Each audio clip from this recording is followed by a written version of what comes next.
हितोपदेशको किताबको 8 अध्यायमा हामी आइपुगेका छौँ र सुरुबाटै हितोपदेशले मानिसलाई ज्ञानको खोजी गर, बुद्धिको खोजी गर, मूर्ख निर्बुद्धि भएर नबस भनेर अर्ती दिँदै आएको छ। र आज 8 अध्यायमा हामी आइपुग्दाखेरि यो बडो गजबको विशिष्ट अध्याय नै मानिन्छ बुद्धिको विषयमा। र कतिपय व्यक्तिहरूले यो 8 अध्यायमा व्यक्त गरिएको बुद्धिलाई यीशुको व्यक्तित्वसँग पनि दाँजेका छन्, यीशुको चरित्रसँग दाँजेका छन् र यसरी पनि भन्छन् कि जसरी परमेश्वर वचन हुनुहुन्छ त्यसरी नै परमेश्वर बुद्धि हुनुहुन्छ पनि भन्न सकिन्छ भन्ने तर्क पनि कतिले लाउँछन्। तर त्यसको सायद त्यो अलि बढी नै तन्काएको हुनसक्छ। तर जे होस्, हितोपदेश 8 अध्यायले बुद्धिलाई व्यक्तिवाचक व्यक्तिको रूपमा प्रस्तुत गरेको छ र बुद्धिले मानिसलाई गरेको आह्वान, बुद्धिले मानिसको निम्ति दिएका प्रतिज्ञा र इनामलाई व्यक्त गरिएको छ। त्यति भन्दै अब हामी यो बुद्धिले दिने आशिष इनामको बारेमा छलफल गर्नको लागि अगाडि जाउँ र मेरो शीर्षकमा तपाईँले देख्नु भएको छ होला, शान्ति, स्वास्थ्य र सम्पन्नता बुद्धिका इनाम हुन्। अब यो भन्ने बित्तिकै कतिजना तर्सिनु पनि हुन्छ होला, तर अवश्य पनि यदि तपाईँको जीवनमा शान्ति छ, तपाईँ खुसी हुनुहुन्छ, सुखी हुनुहुन्छ भने त्यसको पछाडिपट्टि तपाईको जीवनमा परमेश्वरले दिनुभएको ज्ञान बुद्धिका कुराहरू अथवा तपाईँले प्राप्त गरेको बुद्धिको परिणाम हो। त्यसपछि शरीरमा स्वास्थ्य छ भने पनि त्यसको पछाडि पनि तपाईँमा परमेश्वरले दिएको बुद्धिको परिणाम हो र तपाईँको हातमा सम्पन्नता छ, आर्थिक उन्नति भएको छ र तपाईँलाई के खाउँला र के लाउँला भनेर गरिबीको चपेटमा पर्नु भएको छैन भने त्यो पनि बुद्धिको परिणाम हुन सक्छ, हुनै भन्नुपर्छ। त जीवनमा हामी जब केही प्रगति र उन्नति गर्न चाहन्छौँ भने त्यो बुद्धि बिना सम्भव छैन। ज्ञान अवश्य पनि महत्त्वपूर्ण कुरो हो। आज धेरै मानिसहरूसँग ज्ञान हुन सक्छ, तर त्यो ज्ञानलाई आफ्नो जीवनमा फाइदाजनक तरिकाले प्रयोग गर्न सक्नु नै बुद्धि हो। बुद्धिमान त्यो व्यक्ति हो जसले आफ्नो फाइदाको लागि आफै निर्णय गर्न सक्छ। राम्रोसँग सुन्नुहोस्, बुद्धिमान त्यो व्यक्ति हो जसले आफ्नो फाइदाको लागि आफै निर्णय गर्न सक्छ र त्यो निर्णयलाई कार्यान्वयन गर्न सक्छ, व्यवहारमा उतार्न सक्छ, त्यो बुद्धिमान हो। त्यसै कारण त्यस्तो निर्णय गर्न सक्ने र त्यसपछि आफूले गरेको निर्णयलाई कार्यान्वयन गर्नको लागि ज्ञान पनि चाहिन्छ र ज्ञान हासिल गर्नुपर्छ। दुनियाँ सबै ठाउँबाट सिक्नुपर्छ, सबैबाट सिक्नुपर्छ, तर बुद्धिमानले त्यसपछि स्वतन्त्र निर्णय गर्न सक्छ र त्यो स्वतन्त्र निर्णयलाई आफ्नो जीवनमा कार्यान्वयन पनि गर्छ। ज्ञानी धेरै विद्वानहरू छन् तर बुद्धिमान छैनन् र साधारण एउटा कहिल्यै स्कुल नगएको व्यक्ति पनि बुद्धिमान व्यक्ति बन्न सक्छ, किनभने उसले सिकेका कुराहरूलाई आफ्नो जीवनमा फाइदाको लागि प्रयोग गर्न जानेको हुन्छ, अर्थात् जिउन जानेको छ। त्यो कुरोलाई आज बुद्धिको बारेमा हामी यसरी पहिलो 1 देखि 9 पदसम्म हितोपदेश 8ले बुद्धिले चिच्याएको बुद्धिको बोलावटलाई यसरी व्यक्त गरेको छ। आउनुहोस् हामी पढौँ। के बुद्धिले चर्को स्वरमा आह्वान गर्दैन र के समशक्तिले आफ्नो आवाज उच्च पार्दैन र बाटोका उच्च ठाउँहरूमा चौबाटोमा त्यो खडा हुन्छ, सहरतिर जाने मूल ढोकाको छेउमा प्रवेशद्वारमा त्यो चर्को स्वरले यसरी कराउँछ। अर्थात् बुद्धिको बोलावट, बुद्धिको आह्वान पब्लिकली, सार्वजनिक स्थानमा, सार्वजनिक ठाउँमा बुद्धि बोलाउँदछ मानिसहरूलाई। दुष्टता चाहिँ गोप्य स्थानमा हुन्छ। मूर्खता, दुष्टता र पाप र अधर्म प्राय गोप्य कुना कुनामा, अँध्यारोमा भने बुद्धिको आह्वान सार्वजनिक ठाउँमा, गल्ली गल्लीमा, सडकमा, चौराहामा गएर बुद्धि कराउँदैछ। कसको लागि? हे मानिसहरू हो, म तिमीहरूलाई आह्वान गर्दछु, म सारा मानव जातिलाई मेरो आवाज सुनाउँछु। हे निर्बुद्धि हो, बुद्धि प्राप्त गर। हे मूर्ख हौ, समशक्ति प्राप्त गर। सुन, तिमीहरूलाई बताउनु पर्ने आदरणीय कुराहरू मसँग छन्। ठिक कुरा बोल्न म मेरो मुख खोल्छु। मेरो मुखले साँचो कुरो बोल्दछ, किनभने मेरो ओठले दुष्टता घृणा गर्छन्।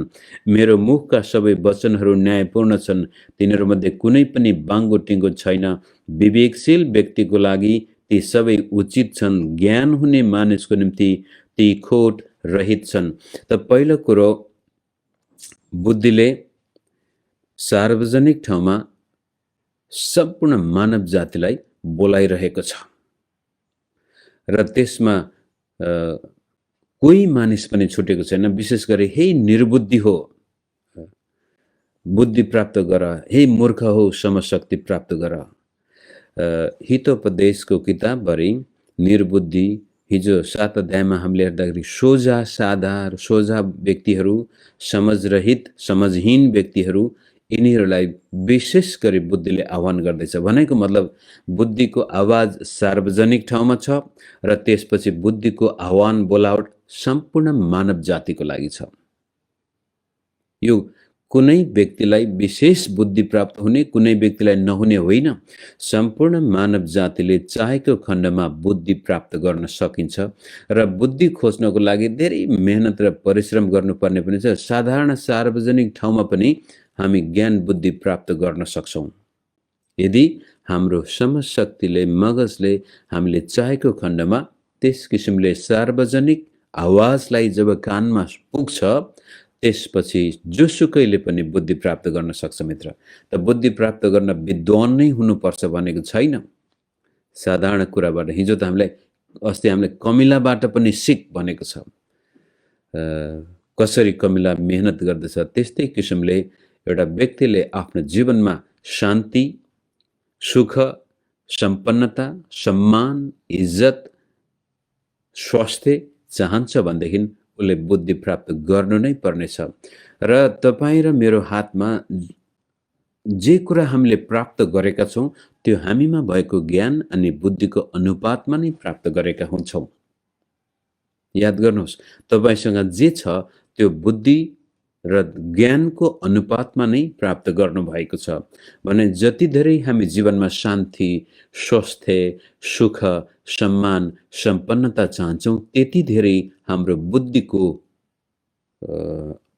अनुपात पनि बढ्नु पर्यो। यहाँ त्यसै कारण बुद्धिले के गर्दो रहेछ, सुन, तिमीहरूलाई बताउनु आदरणीय कुराहरू मसँग छन्। बुद्धिसँग आदरणीय कुराहरू छन्, सत्य कुराहरू छन्। मेरो मुखले सत्य बोल्दछ, साँचो कुरो बोल्दछ। मेरो ओठले दुष्टता घृणा गर्छ।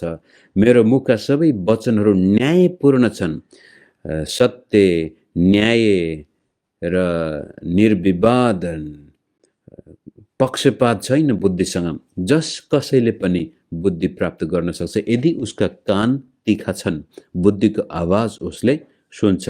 यस किसिमले बुद्धिले एउटा व्यक्तिवाचक हिसाबले कुरा गर्दैछ यहाँनिर। र मेरा मुखका सबै वचनहरू न्यायपूर्ण छन्, तिनीमध्ये कुनै पनि बाङ्गो टिङ्गो छैन। सही मार्गमा जानको लागि, विवेकशील व्यक्तिको लागि ती सबै उचित छन्, ज्ञान हुने मानिसको निम्ति ती खोट रहित छन्। उचित अनि खोट रहित, दूषित, दुष्ट, खोट लागेको होइन।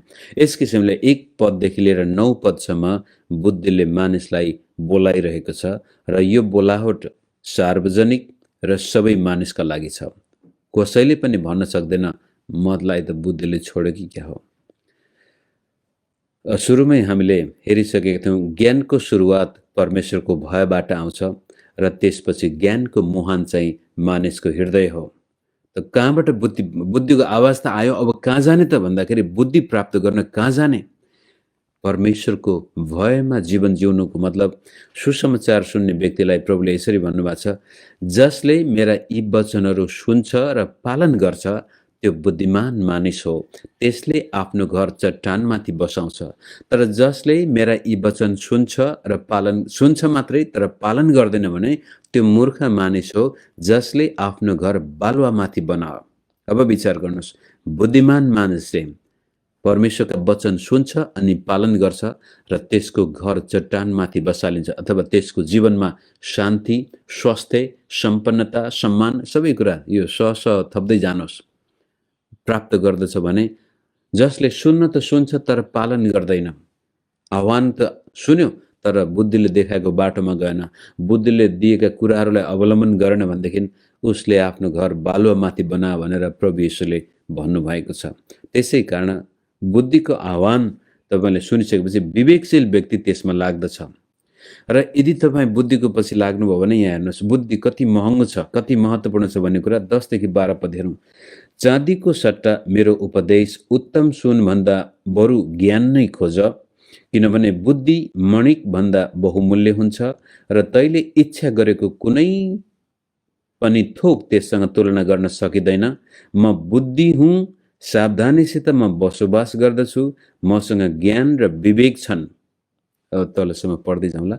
बुद्धि सुन चाँदी भन्दा महँगो छ, त्यसकारण संसारको सुन चाँदी खोज्नुभन्दा पहिला त बुद्धि खोज। अब यहाँनिर विचार गर्नुहोस्, धेरै मानिसहरू आज सुन चाँदीको पछि लागेका छन्, सम्पत्तिको पछि लागेका छन्, सम्मानको पछि लागेका छन्, तर बुद्धि उनीहरूसँग छैन। बुद्धिको खोजी, बुद्धि कहाँबाट पाइन्छ? परमेश्वरको डर र शुद्ध विवेक, स्वच्छ सोच र परम प्रभुको वचनले भरिएको हृदय छ भने त्यो व्यक्ति बुद्धिमान हुनेछ।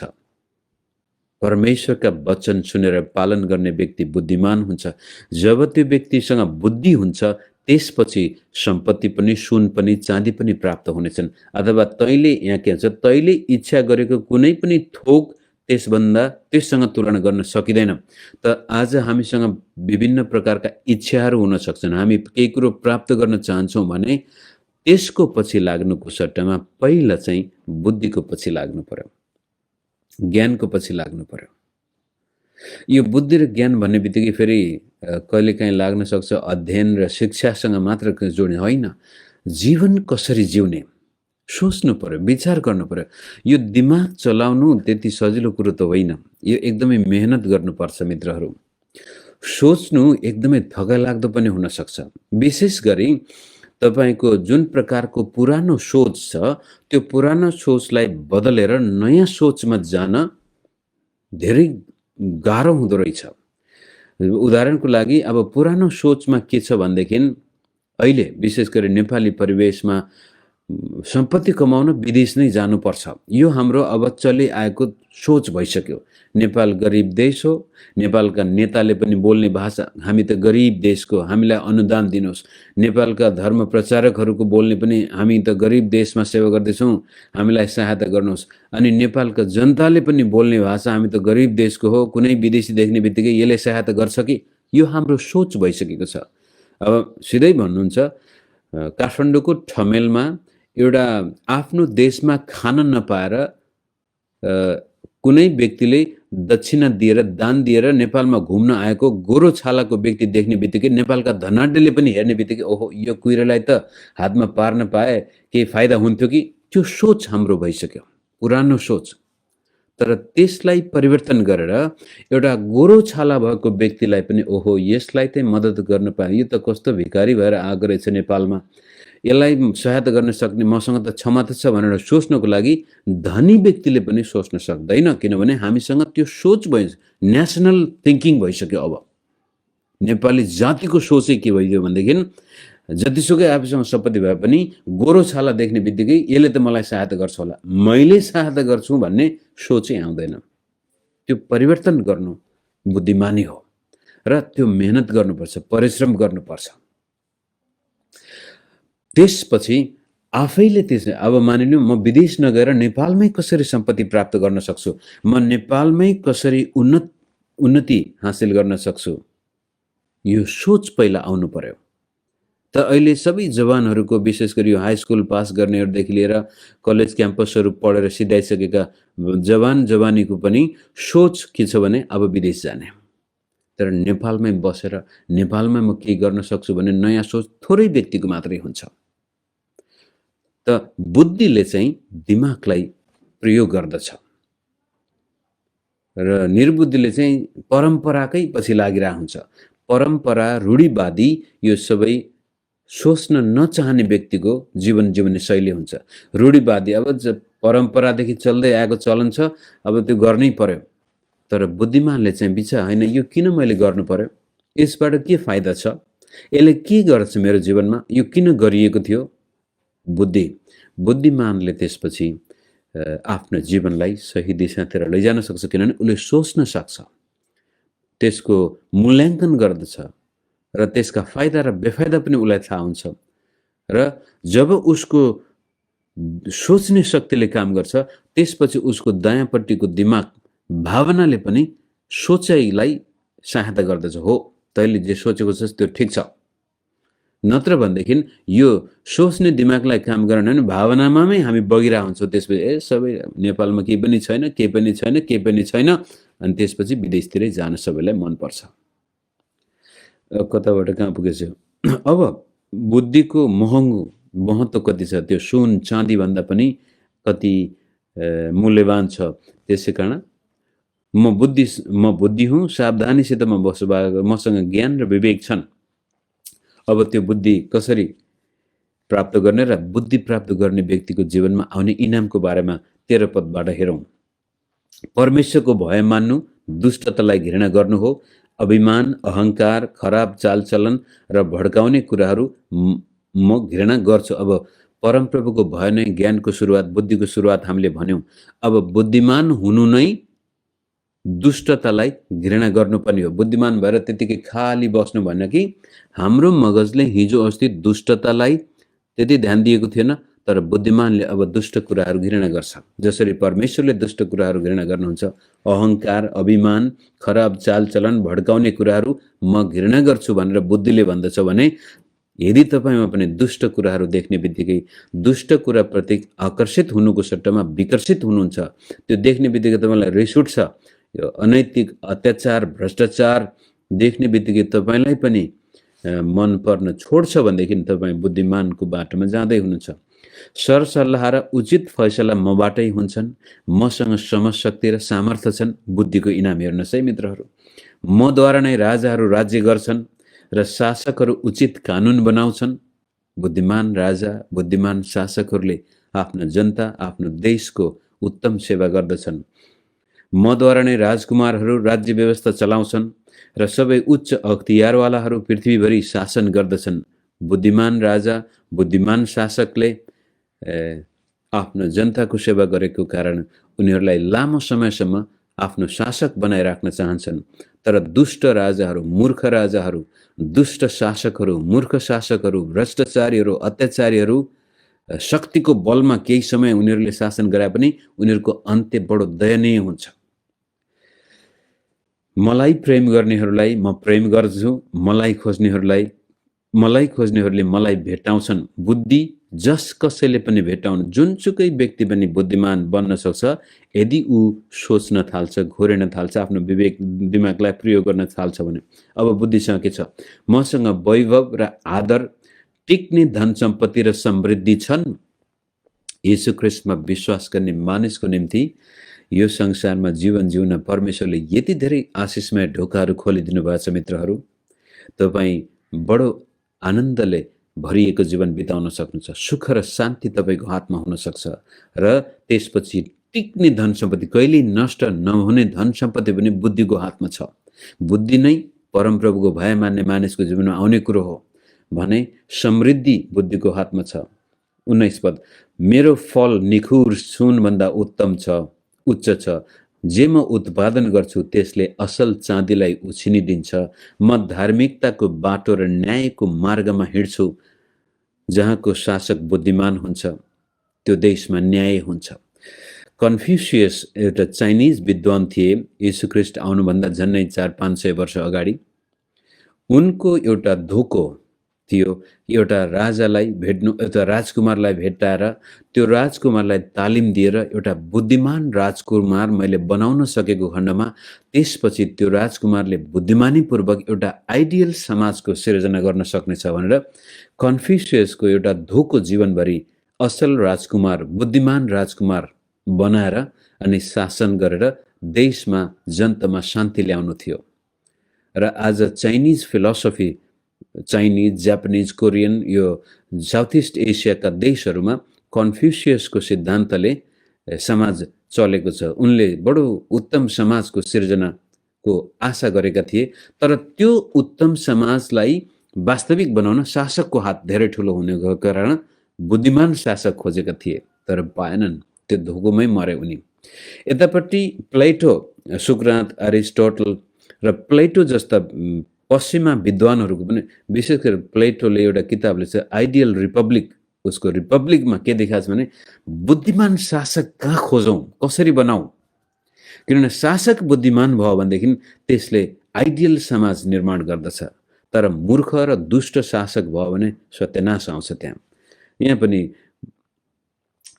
मलाई प्रेम गर्नेहरूले कहाँ पुगेछु म, धार्मिकताको बाटो र न्यायको मार्गमा म हिँड्छु बुद्धि, मलाई प्रेम गर्नेहरूलाई म धन सम्पत्तिले भरिपूर्ण पार्छु। अब विचार गर्नुहोस्, यो प्रस्पेरिटी गस्पल भनेर मान्छेले विरोध गरेको त सुन्नुहुन्छ, तर बाइबलले दिएको बडो गजबको प्रतिज्ञाको प्रचार चाहिँ हामी कमै सुन्छौँ।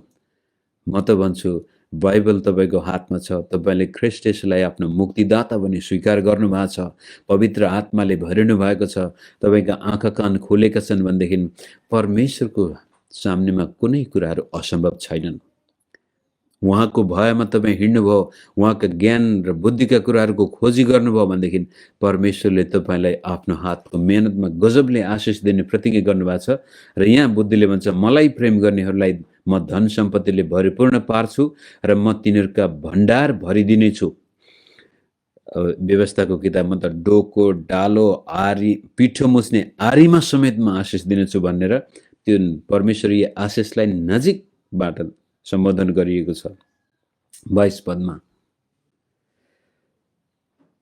22 पददेखि लिएर तल 31 पदसम्म अब बुद्धिको आरम्भ कहाँबाट भयो, बुद्धिको सुरुवात कहाँबाट भयो, बुद्धि कहिलेदेखि थियो भन्ने कुरा देखाउँदाखेरि यहाँ के भनेको छ भने म आदिकालदेखि नै छु। अनि यही खण्डबाट कतिपटक यो बाइबल विद्वानले के भन्छन् भने यो प्रभु येशूको चरित्र हो, चित्र हो भनेर। तर यो वास्तवमा भन्न खोजेको कुरा चाहिँ परमेश्वरको गुण, बुद्धि परमेश्वरसँग छ र परमेश्वरले सारा सृष्टि गर्दाखेरि पनि त्यसको पछाडिपट्टि उहाँको अपार बुद्धि, सर्वज्ञान भनेर, परमेश्वर सर्वज्ञानी हुनुहुन्छ र त्यही सर्वज्ञानले अहिले एउटा आफैलाई व्यक्तिको रूपमा प्रस्तुत गरेर मानिसहरूलाई परमेश्वरतिर फर्किने आह्वान गर्दैछ। यो परमेश्वरको सर्वज्ञानले एउटा व्यक्तिको रूप लिएर बोलिरहेको छ सुलेमान राजाको मुखबाट। त्यसकारण यहाँनिर यीशु ख्रीष्ट नै हो भन्न मिल्दैन, यो परमेश्वरको गुण व्यक्तिको रूपमा प्रस्तुत गरिएको छ। हुन त प्रभु येशूले पनि आफूलाई ज्ञानसँग तुलना गर्नुभएको छ। म बुद्धि हुँ भन्ने अवस्था उहाँले पनि अप्रत्यक्ष रूपमा स्वीकार गर्नुभएको छ। तर एकपल्ट यो एरियस भन्ने सुरुको दिनमा झुटा शिक्षकले के भन्यो भने यो हितोपदेश 8 अध्यायको 22 पददेखि लिएर 31 पदसम्मको खण्डमा यीशु ख्रीष्ट नै हो। अनि यहाँ चाहिँ के भन्छ, बुद्धिलाई सृष्टि, यहाँ 22 पद, परमप्रभुले सृष्टिको आरम्भमा नै मलाई सिर्जनु भयो, उहाँका आदिका सबै कामहरूभन्दा पहिले नै भन्दाखेरि त परमेश्वरले बुद्धिलाई बनाउनु भएको रहेछ। अनि बुद्धि येशू नै हो, त्यसकारण येशू चाहिँ सृष्टि गरिएको प्राणी हो, येशू परमेश्वर होइन भनेर एरियनिजम भन्ने एउटा झुटा शिक्षा निस्किएको थियो, जसको प्रतिकार त्यसपछि अथनेसियस र अरूले गरेका थिए। यो कहिलेकाहीँ तपाईँले याद गर्नुहोस्, यो चाहिँ परमेश्वरको सर्वज्ञानले एउटा व्यक्तिको रूपमा प्रस्तुत गरेर भन्छ, हेर म परमेश्वरसँग सुरुदेखि नै छु र परमेश्वरले सारा चिज मद्वारा नै बनाएको हो, त्यसकारण सबभन्दा पहिला म नै थिएँ भन्न खोजेको जस्तो देखिन्छ। परमप्रभुले सृष्टिको अनन्तदेखि नै म नियुक्त भएको थिएँ। अब सबैभन्दा पहिले, संसार सुरु हुनुभन्दा पहिले नै, महासागर नहुँदै मेरो जन्म भएको थियो, पानीले भरिएका खोला नालाहरू हुनुभन्दा अघि नै। भन्न खोजेको कुरो के भनेदेखि यो संसार जो बनेको छ, तपाईँ र मलाई जसरी प्रभुले सृष्टि गर्नुभएको छ, त्यो परमेश्वरको सर्वज्ञानमा बनाइएको, प्रभुलाई सबै कुरा थाहा छ।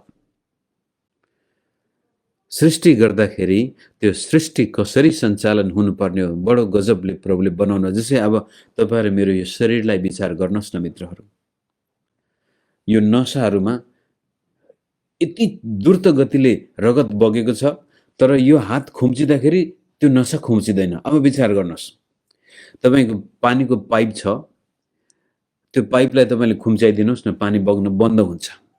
भने हामीभित्र नसाहरू छन्, ती साना साना नसाहरू छन्, ती नसाबाट रगत यति द्रुत गतिले बगिरहेको छ, तर हामी हात खुम्च्याउँदाखेरि, शरीर खुम्चिँदाखेरि त्यो रगत बग्न बन्द हुँदैन। कस्तो गजबको रक्त सञ्चार प्रणाली छ हामीभित्रै। अब मगजको कुरो त अब कुरै छोडिदिउँ भने हाम्रो मानव शरीरलाई पनि एकपटक तपाईँ ध्यान दिनुहोस्, यसको पछाडिपट्टि परमेश्वरको सर्वज्ञान कति महान छ। त 22 देखि लिएर 31 पदसम्म बुद्धिले मानिसलाई भन्छ, मसँग सबै कुराहरू छन्, म तिमीहरूलाई जीवन जिउन सिकाउनेछु, म परमेश्वरको गुण नै हुँ र म तिमीहरूलाई पनि परमेश्वरको त्यो गुणमा ल्याउन चाहन्छु, अर्थात् मानिसलाई परमेश्वर जस्तै बनाउन चाहन्छु भनेर बुद्धिले आह्वान गर्दैछ। कारण तपाईँ र म परमेश्वरको स्वरूपमा बनेका प्राणी हौँ। अनि प्रभु यीशुले अथवा नयाँ नियमले पनि के भन्छ भने, हुनु प्रभु यीशु स्वयंले भन्नुभयो, तिमीहरू ममा रह्यौ र मेरा वचन तिमीहरूमा रह्यो भने त्यसपछि तिमीहरूलाई जे इच्छा लाग्छ माग। त्यो प्रभु यीशुमा रहनु भनेको नै परमेश्वरको स्वभावलाई धारण गर्नु, परमेश्वरको चरित्रलाई धारण गर्नु, अनि यीशु ख्रीष्टको मगज हामीमा हुनु, उहाँको सोच हामीमा आउनु।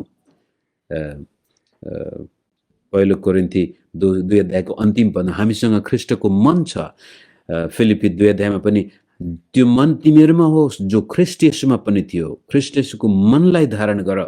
यस किसिमले परमेश्वरको स्वरूपमा परिणत गर्न बुद्धिको आह्वान हामी यहाँ देख्दैछौँ। मेरो समय धेरै लामो भइसक्यो। म 31 पदसम्म पढ्नुभन्दा अब 32बाट म पढ्छु। 31 पदसम्म चाहिँ मुख्य गरी बुद्धि परमेश्वरसँग आदिकालदेखि नै थियो। बुद्धिले नै सारा परमेश्वरले यो सृष्टि गर्नुभएको हो र आज तपाईँ र मलाई पनि परमेश्वरको स्वरूपमा परिणत गर्न बुद्धिको इच्छा जाहेर गरेको छ। त्यहाँनिर बुद्धि तयार छ तपाईँलाई परमेश्वरको स्वरूपमा बदल्नको लागि। बुद्धि तयार छ तपाईँलाई सुख, शान्ति, स्वस्थ र सम्पन्नताको बाटोमा लैजानको लागि। तर आउनुहुन्छ आउनुहुन्न तपाईँको हातको कुरो हो।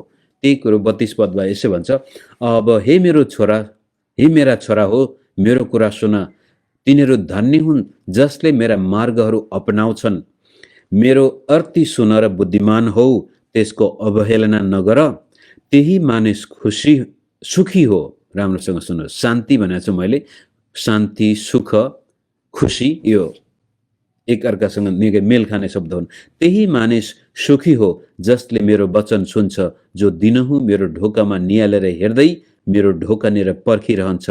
किनभने जसले मलाई भेट्टाउँछ त्यसले जीवन पाउँछ र परमप्रभुको निगाह प्राप्त गर्दछ।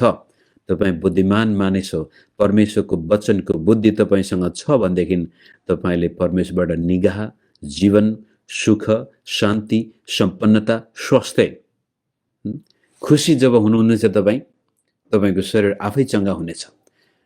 A merry heart is like a medicine.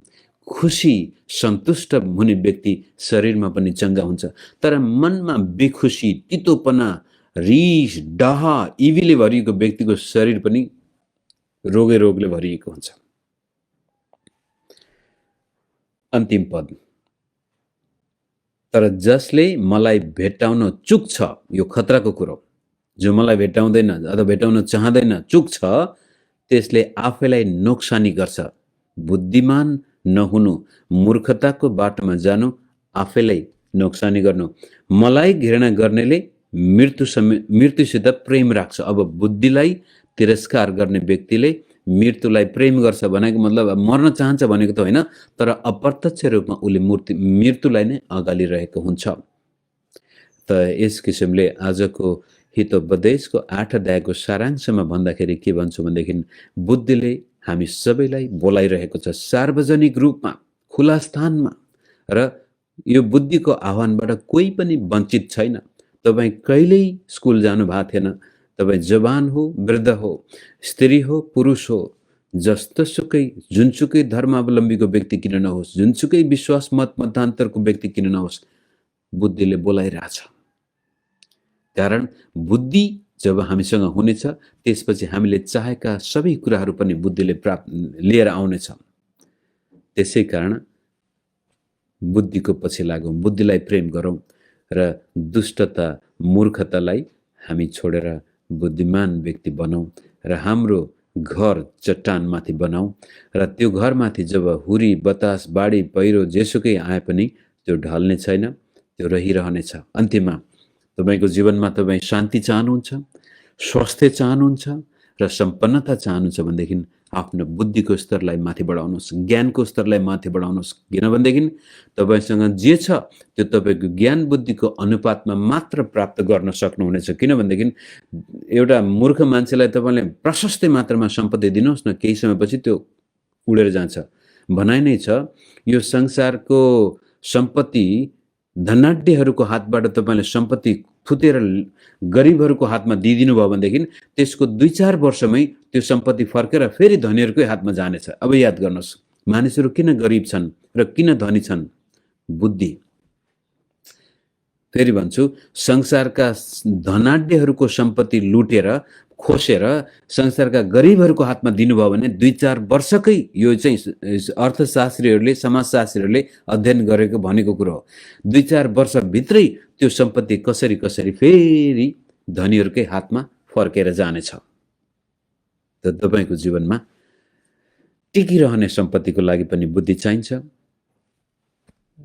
आरामदायी स्वास्थ्यको लागि पनि बुद्धि चाहिन्छ र शान्ति आनन्द खुसीको लागि पनि बुद्धि चाहिन्छ। यति भन्दै आज मेरो वचन यही राख्छु। जय मसीह।